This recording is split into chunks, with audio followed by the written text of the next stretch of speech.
Hello everyone, welcome to our channel JR meaning. আজকে আমরা যে ইংরেজি শব্দটি জানব সেটি হচ্ছে বেদাস। এর বাংলা অর্থগুলি হচ্ছে বেদ, প্রাচীন ধর্মগ্রন্থ, হিন্দু শাস্ত্র। নিচের দুইটি উদাহরণ দেওয়া হলো। প্রথম উদাহরণটি হচ্ছে the Vedas are ancient sacred texts of Hinduism. আমি আবারও বলছি, the Vedas are ancient sacred texts of Hinduism.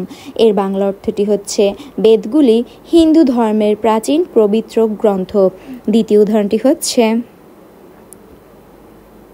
Rigveda, one of the Vedas, is among the oldest religious texts in existence.